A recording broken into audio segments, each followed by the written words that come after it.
Bonjour à tous. Merci de nous avoir rejoints pour cette table ronde autour de la thématique est-ce que l'école mathématique française peut concurrencer la Silicon Valley. Donc pour discuter de ce thème, j'ai le plaisir d'accueillir Meredith Revol, qui est ingénieure d'affaires chez ProBayes, une filiale du groupe La Poste, spécialisée dans la data et les techniques d'optimisation. Ensuite, nous avons Sylvain Marceau, directeur Data Science et Analytic Practice chez Carrefour. Bonjour à tous. Bonjour. Et enfin, Ariane Liger-Beller, qui est directrice académique chez SAS, mais aussi membre du conseil scientifique des Data Science Tech Institute. Vous avez l'habitude de rencontrer différents profils. Vous faites le lien entre le milieu académique et le milieu de l'entreprise en rencontrant différents candidats. Est-ce que vous pouvez nous dire aujourd'hui quelles sont les forces et les faiblesses actuelles, d'après vous, des formations dispensées par le système français ? Tu veux répondre ? D'accord. Alors je pense d'abord qu'il faut resituer les choses. Le vrai problème aujourd'hui, c'est que le système français ne forme pas suffisamment autour des métiers de la data science ou autres. Et aujourd'hui, c'est le problème auquel on est confronté. Nous, on va sourcer principalement des ressources dans les universités et les écoles. On a identifié quelques cursus, mais ils sont pour la plupart assez jeunes, que ce soit des masters spécialisés ou alors des écoles établies avec une spécialisation informatique, statistique ou économétrie qui ont évolué. Mais aujourd'hui, ça fait toujours trop peu. Et je pense qu'aujourd'hui, le principal problème, c'est d'une part que la data science, qui est une science appliquée, elle n'est pas enseignée en amont. Et les étudiants ne sont pas forcément sensibilisés. Et pour nous, de l'autre côté, on a un vrai souci d'identification finalement des formations qui pourraient nous permettre de staffer correctement les postes qui sont nombreux, et j'y reviendrai par la suite. En termes de contenu, là je pense que le problème est un tout petit peu différent. Et je voudrais resituer les choses par rapport au monde de l'entreprise et Carrefour en particulier, puisque je travaille pour Carrefour.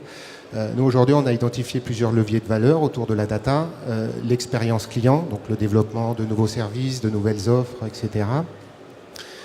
Toute la partie prise de décision et l'optimisation de la prise de décision.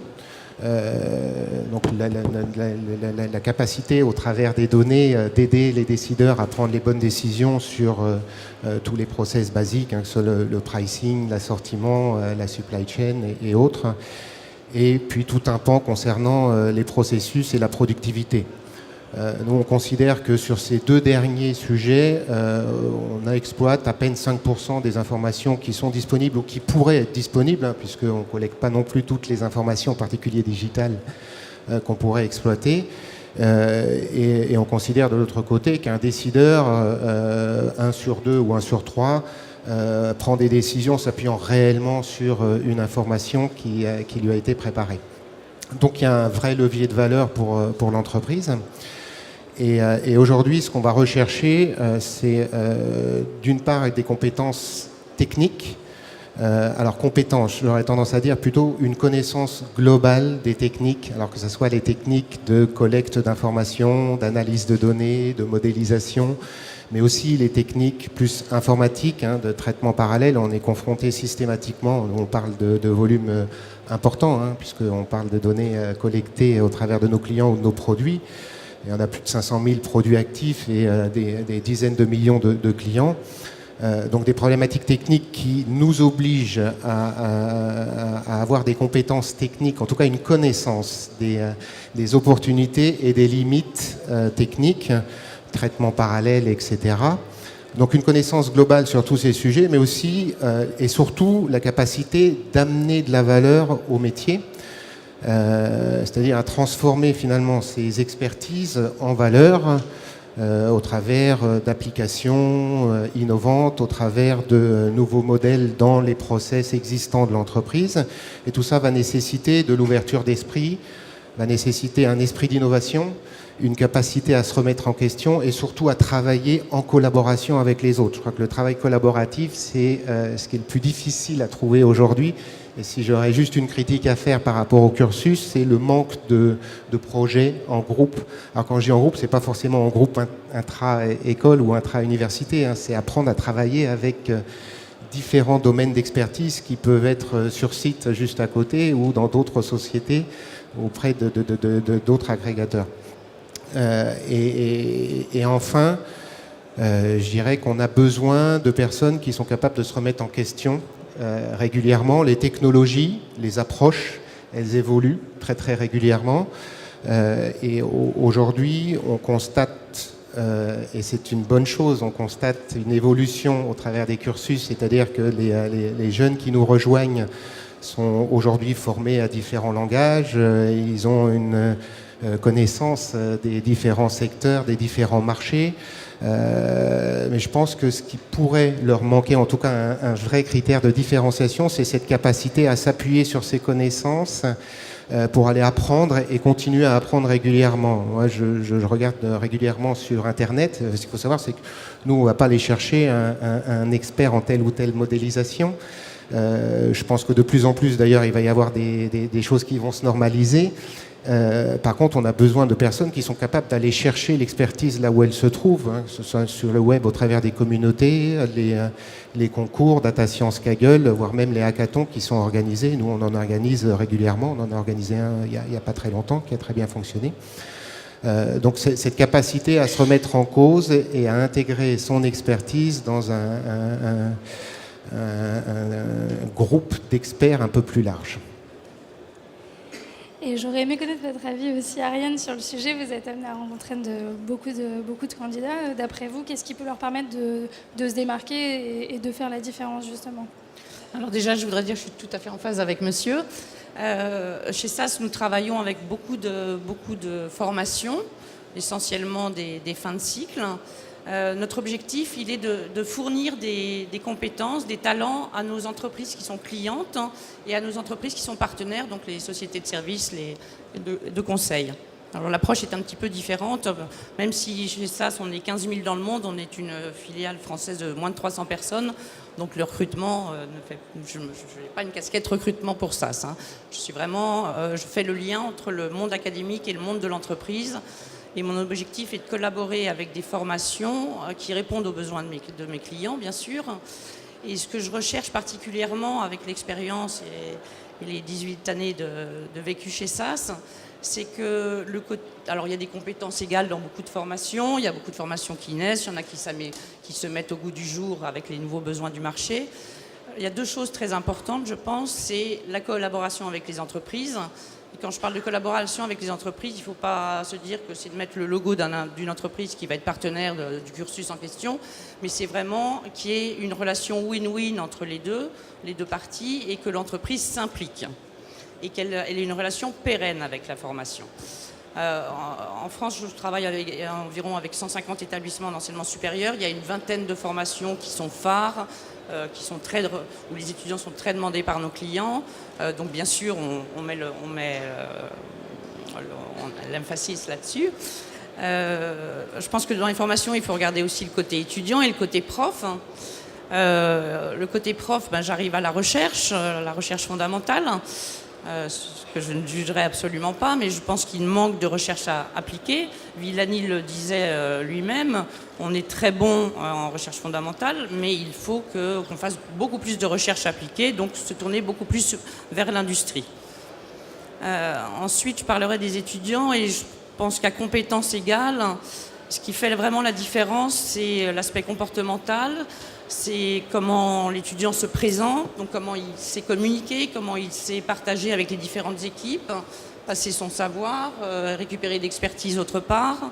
Donc l'humilité, la curiosité, la communication, c'est peut-être des choses qu'on ne va pas forcément retrouver dans les grandes écoles, ingénieurs, scientifiques, mathématiques, parce qu'il y a beaucoup d'heures de fondamentaux à faire. Alors il y a des étudiants qui complètent par un cursus plus management, je trouve ça pas mal. Et je ne pense pas qu'il y ait beaucoup d'étudiants d'école de commerce ici, mais c'est intéressant dans les étudiants d'école de commerce que je rencontre, qui n'ont quand même pas une appétence à aller dans au fond de la data, dans l'analyse de données d'une façon très forte, mais ils préfèrent devenir vite fait manager et encadrer une équipe. Quand il y a une appétence pour l'analyse de données, on sait convertir des étudiants en école de commerce vers des choses beaucoup plus scientifiques. Et c'est un vrai challenge et ça, c'est aussi intéressant. Donc, vous voyez, que ce soit universitaire, grandes écoles de management, d'ingénieurs, je pense qu'il y a des talents partout et il faut aller creuser, il faut être proche des formations et ça, c'est crucial. Donc on a pas mal parlé des étudiants. Moi j'avais une question sur les écoles du système français au global. Est-ce que pour vous il y a des leviers sur lesquels on pourrait jouer qui pourraient leur permettre d'être plus attrayants et plus concurrentiels vis-à-vis de l'étranger? Je m'adresse à vous deux. D'abord, je pense qu'on n'a pas de complexe à faire. On va regarder deux aspects. La reconnaissance, elle existe. Je ne connais pas une entreprise française qui ne va pas d'abord aller chercher en France parce que les diplômes sont reconnus, parce que la formation est reconnue. Par ailleurs, je pense que si on prend la Silicon Valley, même si ce n'est pas pour nous l'exemple, parce qu'on a d'autres concurrents, Silicon Valley, les diplômes français sont très recherchés et ils sont reconnus. Les diplômes dont on a parlé tout à l'heure. Moi, je pense que le principal problème, c'est notre difficulté à attirer les talents étrangers au niveau des écoles, et j'en parlerai, et notre difficulté c'est en cours peut-être, mais en tout cas à développer plus massivement ces formations et à les rendre plus lisibles pour les entreprises françaises. Voilà. Et la collaboration avec les entreprises, parce que l'aspect tactique, au-delà de la formation théorique, est vraiment important. Pour le deuxième souci, c'est-à-dire le manque d'attractivité au niveau des étudiants, je pense encore une fois que les choses sont en cours. On sait d'où ça vient. C'est un problème de notoriété et cette notoriété, elle est souvent liée au classement de Shanghai et à la multiplicité des parutions, des interventions qu'on peut avoir sur le net, etc.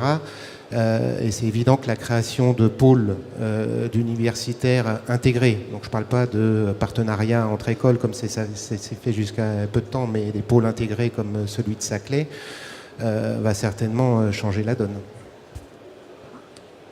Donc on a pas mal parlé de tout ce qui est aspect formation et étudiants. Et justement, puisqu'on parle de pôle, quel est votre avis sur la question de la collaboration entre grands groupes comme les vôtres et start-up et est-ce que ça pourrait être un levier qui pourrait nous rendre plus concurrentiels en tant qu'entreprise française vis-à-vis de la Silicon Valley? Alors je parle au nom de Carrefour, d'abord. Non, c'est indispensable. C'est-à-dire qu'aujourd'hui, on est rentré dans un monde nouveau. Alors, ce n'est pas une révolution, c'est une évolution, mais elle s'est concrétisée. Tout ce qui nous paraît évident dans le monde digital et chez les pure players devient de plus en plus évident pour une société établie comme Carrefour, avec des métiers, des process qui existent, qui ne sont pas non plus à remettre en cause, mais qui doivent être revus. Aujourd'hui, je dirais que l'organisation en silo, elle a vécu. La compétence, elle est éclatée. La valeur ajoutée, il faut aller la chercher là où elle se trouve. Et donc, il faut absolument, et je l'expliquerai comment on met en place les structures chez Carrefour pour ce faire, mais il faut absolument être capable d'aller collaborer avec les différents experts. Quand je parle d'experts, ça peut être un étudiant, ça peut être une expertise interne, et c'est surtout une expertise externe, donc différentes startups. Il faut être capable, comme ça se fait sur le digital, comme on le fait nous sur nos sites, on consolide différents services et on est là pour animer tout ça en allant chercher chacun sa. Il faut être capable d'intégrer ces différents domaines d'expertise et ne plus penser qu'on va pouvoir auprès d'une organisation, d'un partenaire, trouver une solution globale à un process, à une problématique, à un enjeu, quoi. Et pour ce faire, il y a plusieurs choses. D'abord, il y a une évolution dans les mentalités. Et elle se traduit chez Carrefour, mais comme dans d'autres entreprises, par la création de différentes directions. Chacune direction métier aujourd'hui a créé en son propre sein une direction innovation qui est là pour identifier les leviers de valeur dans les process, donc elle est responsable. Il y a une direction Big Data très importante qui a été mise en place au niveau des systèmes d'information Et je vous invite à aller voir sur le stand, il y a des experts qui sont là et qui peuvent discuter avec vous, et qui fournit donc toute l'expertise technique et technologique autour du big data, qui est évidemment un prérequis important. Et puis il y a une direction études data qui fournit toute la partie data science. Tout ça fonctionne en symbiose, et l'idée c'est d'intégrer finalement les nouvelles ressources sans forcément qu'elles aient, alors elles ont au départ une préférence, mais les intégrer dans un cursus qui leur permet de voir un petit peu les différents métiers, de les comprendre, de se positionner, et surtout leur permettre plus tard de s'exprimer, puisque rien n'est dissociable. Je ne peux pas dire, tiens, Big Data va travailler dans son coin et vont construire des infrastructures. Chaque problématique fait appel à chacun de ses composants. Et pour travailler avec l'extérieur, parce que c'est quand même le point le plus important, on a mis en place une plateforme. Donc là, les mentalités s'ouvrent, c'est sûr. C'est-à-dire qu'aujourd'hui, je pense c'est une certitude. Dans les faits, encore une fois, autour de l'expérience client et du monde digital, ça se fait déjà. On se comporte comme un agrégateur, comme un consolidateur. Mais c'est de plus en plus vrai sur nos métiers traditionnels, sur nos process et notre prise de décision sur tout ce qui fait la force finalement de notre entreprise. Et pour ce faire, donc, on crée une plateforme qui s'appelle Carrefour.io, qui est une espèce de plateforme d'incubation dédiée, qui va permettre et qui permet, puisqu'aujourd'hui les sociétés incubées au travers du dernier hackathon et certaines sociétés start-up partenaires, on travaille avec plus d'une vingtaine de start-up à l'heure actuelle. Alors start-up, on voit large, il s'agit d'un projet ou de sociétés qui ont déjà déposé les statuts et qui sont établies, voire même qui ont déjà levé des fonds. Et pour leur permettre de travailler avec nous et de s'intégrer, alors je parle bien d'intégration et pas d'assimilation, parce que c'est aussi un souci. Jusqu'à très peu de temps, on tentait absolument d'assimiler tout ce qui venait de l'extérieur. Aujourd'hui, on a compris que la valeur, elle se trouvait là où elle se trouve, et qu'il fallait aller la chercher telle qu'elle, et plutôt donner la possibilité à ces startups, à ces sociétés qui amènent de la valeur, de s'intégrer, donc en leur fournissant un environnement technique, un accès à nos données via cette plateforme Carrefour.io, et un accès à nos process via les API, et un accès à notre expertise, puisque l'intégration, elle se fait à un niveau technique, mais elle se fait surtout à un niveau métier, pour qu'ils puissent amener de la valeur, la possibilité de faire appel à de l'expertise. Et pour nous, c'est un enjeu majeur. C'est-à-dire qu'on sait demain, je peux prendre certains exemples et certains process, mais on sait demain qu'on ne fera pas seul, on fera avec d'autres, voire même quand on fait seul, on fera avec différentes structures en interne, et qu'il faudra être capable de consolider ces différentes expertises et de les intégrer. Donc je vois que vous avez beaucoup d'expérience dans la collaboration avec les startups. Et pour revenir sur notre problématique, j'aurais aimé connaître votre avis sur, d'après vous, quelles sont les raisons qui peuvent pousser certaines startups à s'intéresser, à vouloir lever des fonds ou s'implanter à la Silicon Valley actuellement. Je ne sais pas si c'est une affirmation ou une question, mais moi je ne suis pas certain qu'aujourd'hui, là, à l'heure où on se parle, les startups françaises rêvent, ou les projets français rêvent de lever des fonds en Silicon Valley. Enfin, concrètement, si on regarde la situation, on n'a plus rien à envier. L'important, c'était de prendre l'état d'esprit, il a été pris, c'est de poser les fondations. Et l'écosystème, il existe. Enfin, des pôles d'incubation qui se développent un peu partout. Là, début janvier, il y a dans le 13e, la Alpha Senet qui va voir le jour. Les différentes sociétés comme nous. Alors, il y a deux types de pôles d'incubation. Il y a un pôle d'incubation sectoriel affecté à une société. C'est un peu ce que nous, on développe chez Carrefour. On développe notre propre intérêt et on va chercher à incuber des projets et des sociétés qui ont un rapport avec notre activité et qui peuvent nous apporter directement. L'objectif n'est pas tant de financer, mais plutôt de travailler et de préparer une collaboration à l'avenir. Et puis il y a des pôles d'incubation qui se développent à Paris en particulier, et là qui sont plutôt multisecteurs. Voilà, donc je pense qu'aujourd'hui ces pôles existent. L'écosystème existe, le marché existe. Je pense que, encore une fois, je parle au nom de Carrefour parce que je travaille pour Carrefour, mais je sais que ça se passe exactement de la même manière dans les autres entreprises. C'est-à-dire cette ouverture dont on parlait tout à l'heure, cette capacité à aller travailler avec les autres, donc des startups, elle est développée et aujourd'hui c'est du concret. On voit de plus en plus de hackathons qui se développent et un hackathon, ça débouche généralement sur une incubation et très souvent sur une start-up qui se crée.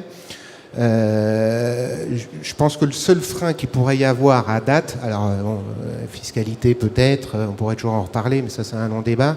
Le financement, je pense qu'aujourd'hui le financement existe aussi. Le seul point qui pourrait être un peu bloquant pour les sociétés spécialisées dans la data, et je parle parce que j'ai dans mon entourage et on est souvent en contact avec ce type d'entrepreneurs, c'est la législation qui est peut-être plus avancée en Europe et en France en particulier, ou en tout cas son application, qu'elle peut être aux États-Unis. Et certains modèles aujourd'hui ne peuvent pas être déployés en France alors qu'ils peuvent être déployés aux États-Unis.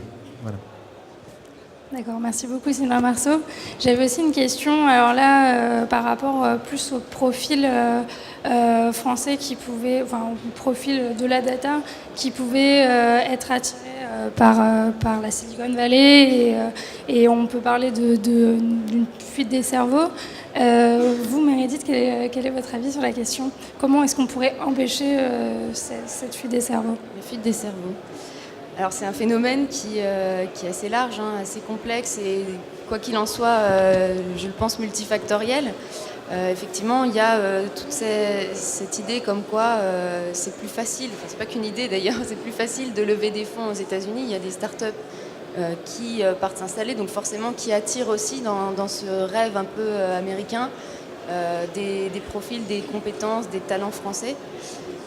Comment éviter la fuite des cerveaux? Déjà, je tiens à dire qu'on n'est pas tout seul dans ce combat-là. Les Américains récemment nous ont donné un petit coup de pouce pour réussir à retenir nos talents, voire même en ramener certains. Donc ça, c'est pour l'aspect positif de la chose, on va dire, en France en tout cas. Maintenant, plutôt que de se dire qu'est-ce qui fait fuir nos cerveaux, nous, chez ProBayes, on s'est demandé, mais qu'est-ce qui les retient en fait.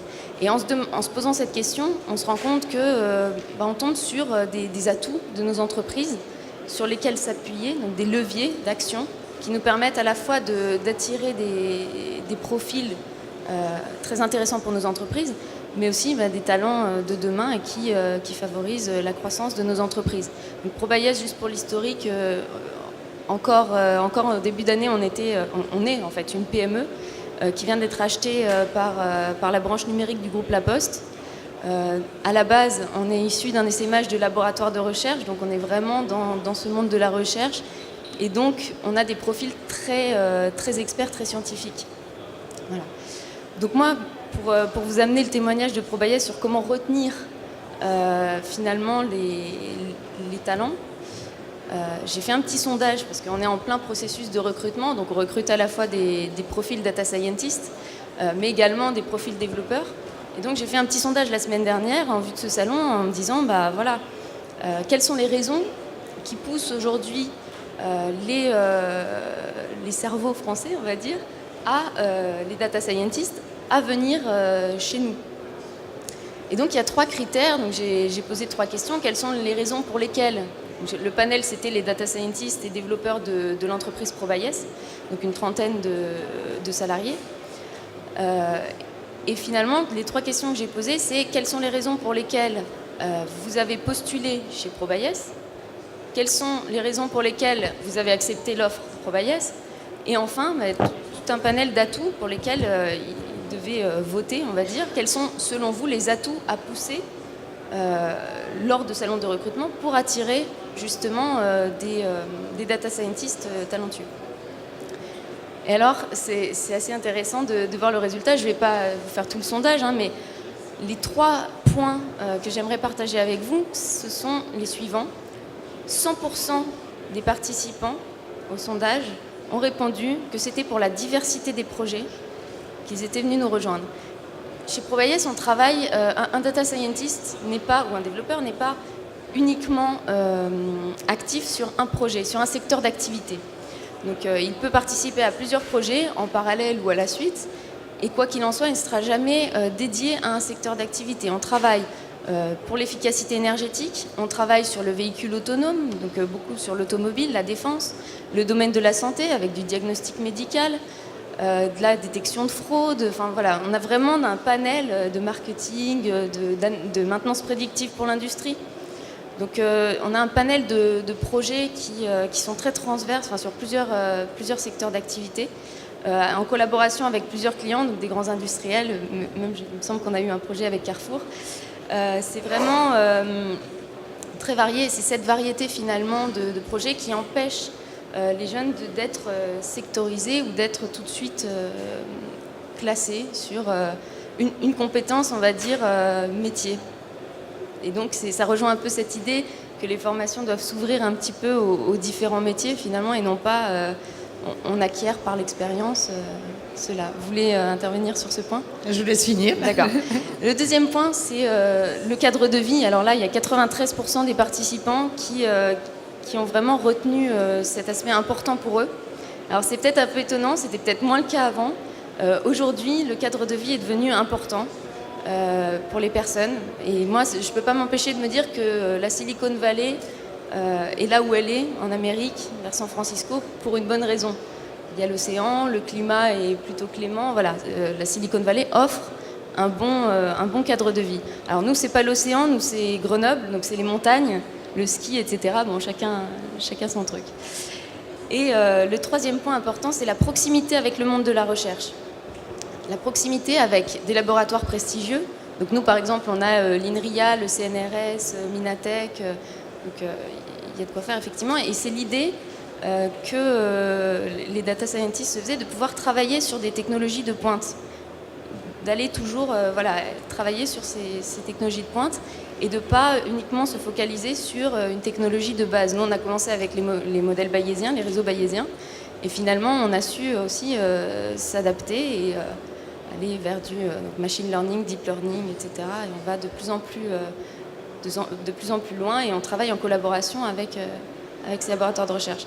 Donc finalement, en identifiant ces atouts-là, on peut se dire que les data scientists modernes d'aujourd'hui veulent travailler sur différents projets et ne pas être cloisonnés, veulent pouvoir jouir d'un cadre de vie agréable et puis suivre leur passion qui, avant tout, est ce monde de la recherche, sachant que vient en quatrième position, mais là je vous ai parlé des 3 premiers points, tout ce qui est écosystème et donc besoins métiers, la proximité avec les entreprises, etc. Oui, enfin, je voulais juste refaire un focus sur l'aspect métier.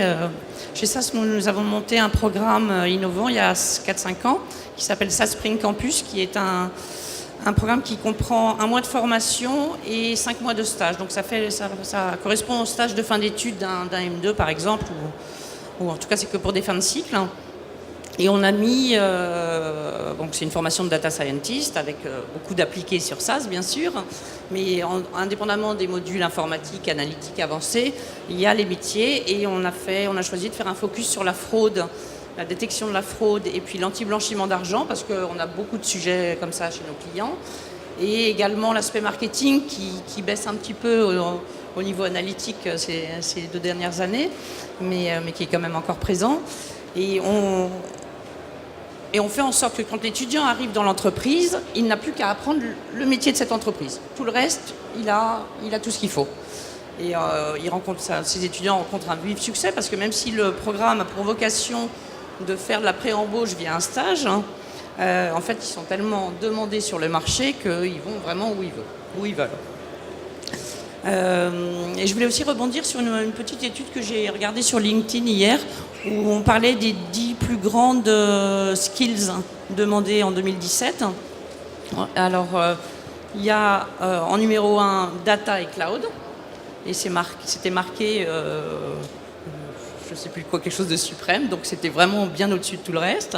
Et c'était amusant parce qu'on voyait que les États-Unis et la France étaient classés ça au même niveau. Numéro 1 ou 3, je ne sais plus. Et il y avait data analysis et data mining, par exemple, qui était en position numéro 2 pour la France comme les États-Unis. Donc on parle toujours du retard francophone par rapport au monde anglo-saxon, mais finalement on est un petit peu sur les mêmes trends. Voilà, moi je continue à dire, il faut que les étudiants soient curieux, aillent au-devant, des entreprises se professionnalisent le plus vite possible et n'arrivent pas devant une entreprise sans avoir une bonne connaissance de cette dernière, parce que voilà, on passe au candidat suivant directement. Merci beaucoup pour ces conseils. Et le français aussi est très important. Très très important.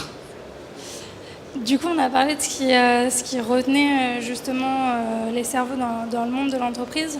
Est-ce qu'il y a des méthodes que pourraient utiliser les entreprises françaises ou non d'ailleurs, qui pourraient les rendre plus concurrentielles par rapport aux autres, d'après vous, Meredith ? Des méthodes, oui, pour les rendre plus concurrentielles. Mais je vois, nous par exemple, je vais m'appuyer encore une fois sur un retour d'expérience. Nous, on travaille sur des projets de recherche et développement et des projets de développement informatique. Et c'est vrai que dans le monde informatique, il y a des nouvelles méthodes qu'on appelle méthodes agiles de développement. Et ces méthodes-là peuvent permettre, comme vous disiez, une plus grande compétitivité de l'entreprise et en même temps d'apporter finalement, en apportant au plus vite sur le marché de la valeur ajoutée, au plus tôt dans le projet, on va dire, on va réussir à après autofinancer des projets, etc. Voire même pallier on va dire, on peut éviter le risque de jeter à la fin d'un projet de 3 ans subventionné par exemple, de jeter tout à la poubelle sans rien exploiter parce que finalement on n'a pas atteint une solution finale qu'on avait envisagée au tout début.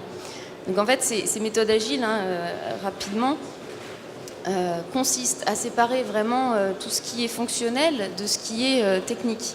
C'est-à-dire que les méthodes traditionnelles de développement, c'était on a un besoin finalement, on veut répondre à un besoin. Alors, je ne parle pas de recherche fondamentale, mais bien de recherche appliquée. On a un besoin, on veut y répondre. Donc on fait un cahier des charges fonctionnel qu'on transfère aux techniques. Ils font en face un cahier des charges technique pour répondre au cahier des charges fonctionnel. Donc fonction par fonction, ils vont décortiquer toutes les tâches à faire, toutes les tâches techniques. Donc déjà, outre le fait que ça prend un temps colossal pour pouvoir ne serait-ce que chiffrer le projet et qu'on a déjà perdu plusieurs mois, eh bien le risque qu'il y a, c'est qu'après, on va s'attaquer directement aux tâches techniques, une par une, et finalement, comme dans tout projet, dès qu'on a un problème de délai, dès qu'on se casse les dents sur un problème technique ou quoi et qu'on perd du temps, on arrive au bout de la subvention, on arrive au bout des délais du projet et finalement on n'a absolument rien parce qu'on a des morceaux de solutions techniques qui ne répondent à aucune fonctionnalité concrète, qui ne répondent à aucun besoin. Donc les méthodes agiles permettent justement de ne jamais quitter de tête le besoin client et donc il va décomposer fonction par fonction, on va procéder par itération. Donc une itération, c'est chez nous c'est 15 jours, c'est le classique on va dire. Ouais. Voilà. Donc on va fonctionner en itération, on va dire pour développer telle fonctionnalité qui répond à une partie du besoin, on va avoir besoin de 1-2 itérations. Et à la fin de chaque fonctionnalité, de chaque développement de fonctionnalité, il va y avoir une validation, comme quoi cette fonctionnalité répond aux besoins d'un client. Et donc déjà là, on a une valeur ajoutée, on a développé une valeur ajoutée pour le client. Donc là, je peux vous donner 2 exemples de projets. Puisque nous, on a fait les deux. Donc pour le coup, on a vraiment comparé. Au début, on développait selon un cycle en V, donc traditionnel. Et puis on est passé sur ces méthodes agiles. Et donc deux exemples sont Bâtissence. Donc Bâtissence, c'est un produit qu'on a développé, le premier produit ProBayes, puisqu'à la base, on était une société de services en analyse prédictive et en optimisation. Et donc on s'est mis à faire du produit, et notamment via donc, des projets de R&D internes ou collaboratifs.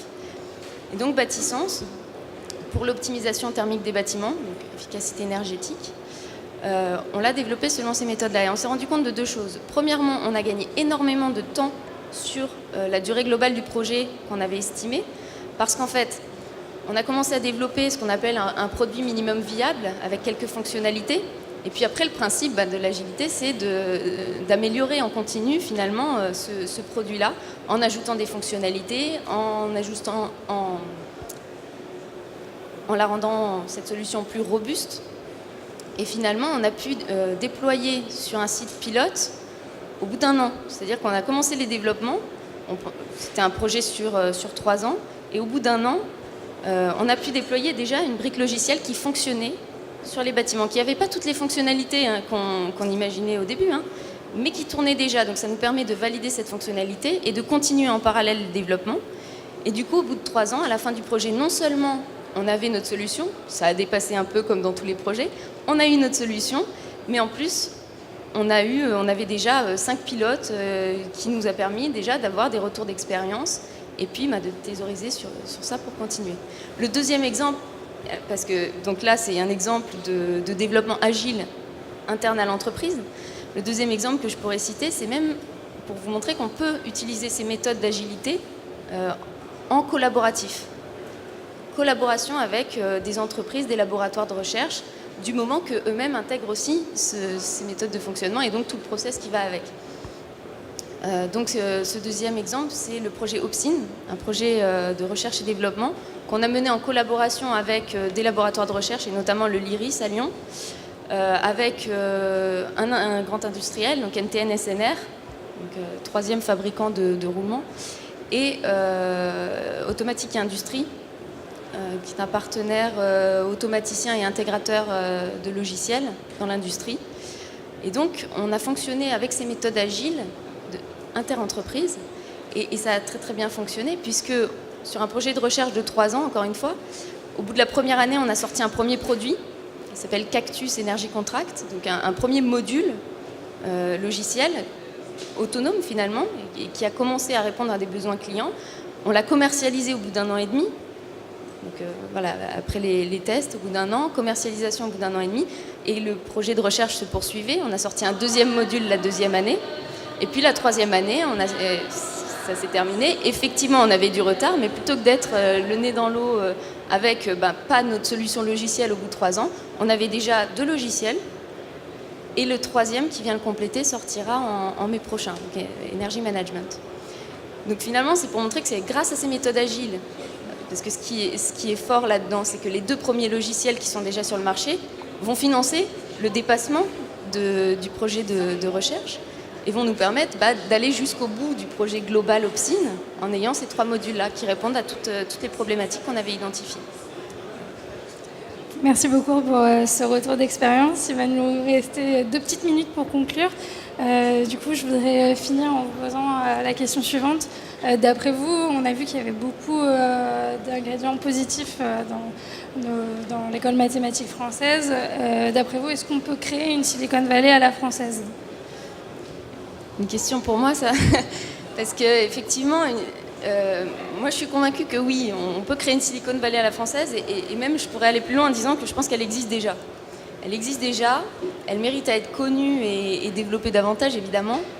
Mais quand on regarde finalement la bonne recette pour une Silicon Valley, à la française bien sûr, on en a parlé tout au long de la table ronde finalement, ce sont des formations qui professionnalisent, ce sont des territoires qui offrent un cadre de vie agréable, qui renforcent la proximité entre les entreprises et les startups innovantes, et les startups et PME, j'englobe, et puis sans oublier le rôle des pôles de compétitivité aussi, qui finalement catalyse un peu toute cette innovation et qui fait cristalliser l'innovation sur un territoire.